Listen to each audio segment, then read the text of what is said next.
Good morning. Shri Patel Kevni Mandal upper primary girls school में आपનું हार्दिक स्वागत है।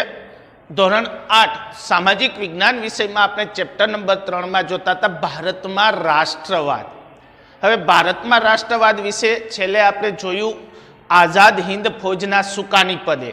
हवे भारत देश छे ते भारत देश में आजाद हिंद फौज नामनी एक सैन्यनी रचना करवामां आवी अने संस्थानी रचना थया पछी कैप्टन मोहन सिंह छे ते कैप्टन मोहन सिंहे आजाद हिंद फौजना सुकानी पदेथी राजीनामું आप्युं। रास बिहारी बोज छे ते रास बिहारी बोजे 4 जुलाई 1943 ना दिवसे सर्वसम्मतिथी आजाद हिंद फौजना सुकानी तरीके सुभाष चंद्र बोजनी निमणूक करी अने सुभाष चंद्र बोज छे ते सुभाष चंद्र बोजे आजाद हिंद फौजनु सुकान छे ते सुकान ने संभाળી लीधुं अने सुभाष चंद्र बोजे चलो दिल्ली अने जय हिंदना सूत्रनो स्वीकार कर्यो। दक्षिण अने पूर्व एशियाना देशोनो तेमणे प्रवास करी अने त्यां वसवाट करता भारतना लोको छे ते भारतना लोकोने पण मातृभूमिनी स्वतंत्रता माटेनुं आह्वान कर्युं। साथे साथे सुभाष चंद्र बोज छे ए सुभाष चंद्र बोजे भारतीय लोकोने एक उपदेश आप्यो हतो के तुम मुझे खून दो मैं तुम्हें आजादी दूंगा। एटले के तमे देशनी स्वतंत्रता माटे तमारुं जीवन समर्पित करी दो, हूँ देश ने स्वतंत्रता अपावीश। आ आपणे आजाद हिंद फौजना सुकानी पदे बाबत में अभ्यास कर्यो। त्यार पछी आपणे अभ्यास करशुं कामचलाऊ सरकार। हवे कामचलाऊ सरकार कोने कहेवाय तो के थोड़ो समय माटे जे देशनुं शासन चलावनारी जे सरकार होय ए सरकारने आपणे कामचलाऊ सरकार तरीके ओळखी सकीए। हवे एक बाजू सुभाष चंद्र बोजे आजाद हिंद फौजना एक सुकानी तरीकेनुं पद स्वीकार्युं।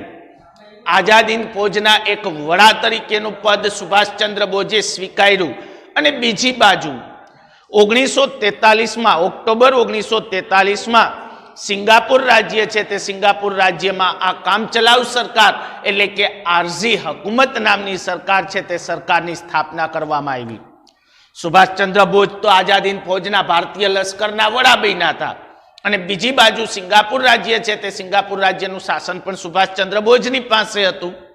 तो हवे करवुं शुं तो के ऑक्टोबर 1943 ना समय में आ सिंगापुर राज्य है ते सिंगापुर राज्य में सुभाष चंद्र बोजे कामचलाऊ सरकार एटले के थोड़ो समय माटे ए देशनुं शासन चलावी सके एवी सरकार छे ते सरकारनी रचना करी। एटले के आरजी हुकूमत छे ए आरजी हुकूमत आजाद हिंद फौज नामनी संस्था छे ते संस्था द्वारा ए सिंगापुरनुं शासन छे ते शासन चलाववानी व्यवस्था सुभाष चंद्र बोज द्वारा शरू करवामां आवी। અને એ સમયે સુભાષ ચંદ્ર બોઝ ભારતીય લશ્કર છે તે ભારતીય લશ્કરના એક સર્વોચ્ચ વડા તરીકેનું જે પદ છે તે પદનો એટલે કે હોદ્દો છે તે હોદ્દો સુભાષ ચંદ્ર બોઝે સંભાળ્યો હતો। કામચલાઉ સરકારે ઇંગ્લેન્ડ અને અમેરિકા સાથે યુદ્ધની જાહેરાત કરી દીધી। થોડો સમય માટે સુભાષ ચંદ્ર બોઝે જે કામચલાઉ સરકારની રચના કરી હતી एज कामचलाऊ सरकार छे ते कामचलाऊ सरकारे अमेरिका अने इंग्लेंड आ बंने देशों छे ते बंने देशोनी साथे युद्ध छे ते युद्धनी तेमणे जाहेरात करी दीधी। हवे ए युद्धनी जाहेरात करी आ बधी परिस्थिति छे ते बधी परिस्थितिने योग्य दिशाए आगळ वधारवा माटे सुभाष चंद्र बोजे स्थापेली जे संस्था छे ए संस्थानी कामगीरी केवी हती एनो अभ्यास करीए। तो सुभाष चंद्र बोज आजाद हिंद कामचलाऊ सरकारना वड़ा बन्या पछी आजाद हिंद फौजनी संस्था छे ते संस्थानुं तेमणे फरीथी आयोजन कर्युं। सुभाष चंद्र बोज आजाद हिंद फौज नामनी जे संस्था छे ते संस्थाना वड़ा बन्या पछी सुभाष चंद्र बोज छे ते सुभाष चंद्र बोजे आ आजाद हिंद फौज नामनी जे संस्था छे एमां जोड़ायेला जे सैनिको हता ए सैनिकोनी फरीथी गोठवणी करी अने ए आखी संस्था छे ते संस्थानुं फरीथी सुभाष चंद्र बोजे आयोजन कर्युं। तेमणे सैनिकोने सघन तालीम आपी अने सुभाष चंद्र बोजे आजाद हिंद फौजमां अलग अलग लश्करी टुकड़ीओ पण तैयार करी। एटले के आजाद हिंद फौजमां जोड़ायेला जे सैनिको हता ए सैनिकोने सुभाष चंद्र बोज द्वारा आकरामां आकरी तालीम पण आपवामां आवी अने ए संस्थामां जोड़ायेला जे सैनिको हता ए सैनिकोने गमे तेवी परिस्थितिमां લડવા માટે અલગ અલગ પ્રકારની જે લશ્કરી ટુકડી છે તે લશ્કરી ટુકડી પણ સુભાષચંદ્ર બોઝ દ્વારા તૈયાર કરવામાં આવી હતી. હવે આઝાદ હિંદ ફૌજને કામ શું કરવાનું હતું? તો આઝાદ હિંદ ફૌજે ભારતની પૂર્વ સરહદે આરાકાન અને ઇમ્ફાલ વિભાગમાં કેટલાક વિજયો મેળવ્યા હતા. ત્યારબાદ પુરવઠાની ભયંકર તંગી અને ભારે વરસાદને કારણે એ સૈનિકો છે તે સૈનિકોને પીછેહટ કરવી પડી હતી. સુભાષચંદ્ર બોઝ અને સુભાષચંદ્ર બોઝના નેતૃત્વ નીચે કામ કરતી એક સંસ્થા એટલે કે આઝાદ હિંદ ફૌજ. હવે એ આઝાદ હિંદ ફૌજના જે સૈનિકો હતા એ સૈનિકોએ આરાકાનની પર્વતમાળા અને ઇમ્ફાલ વિભાગની જે પર્વતમાળા છે તે પર્વતમાળામાં જઈ અને ઘણા બધા યુદ્ધો લડ્યા અને એ યુદ્ધોમાં તેમણે વિજય પણ પ્રાપ્ત કર્યો. પણ પરિસ્થિતિ એવી બની કે આગળ એક પછી એક યુદ્ધો આ સૈનિકો લડતા જ જતા હતા, પણ એ સૈનિકોની પાસે રહેલો અનાજ અને પાણીનો જે પુરવઠો હતો એ પુરવઠો પણ ખૂટી ગયો અને બીજી બાજુ વધારે પડતા વરસાદને કારણે પણ આઝાદ હિંદ ફૌજના જે સૈનિકો છે એ સૈનિકોને ત્યાંથી પીછેહટ કરવી પડી. હવે એવા સમયે જાપાન ઉપર અમેરિકા દ્વારા અણુબોમ્બ ફેંકવામાં આવ્યો.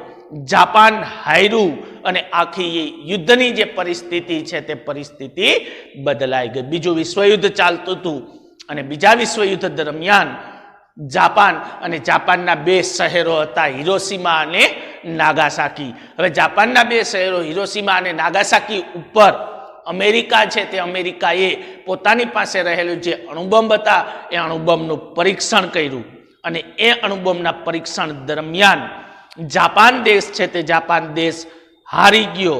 આખી જે યુદ્ધની પરિસ્થિતિ છે તે આખી યુદ્ધની પરિસ્થિતિ બદલાઈ ગઈ અને સુભાષચંદ્ર બોઝના નેતૃત્વ નીચે કામ કરતી સંસ્થા આઝાદ હિંદ ફૌજ નામની જે સંસ્થા છે એ સંસ્થાનું ભવિષ્ય ક્યાંય જોવા મળ્યું નહીં.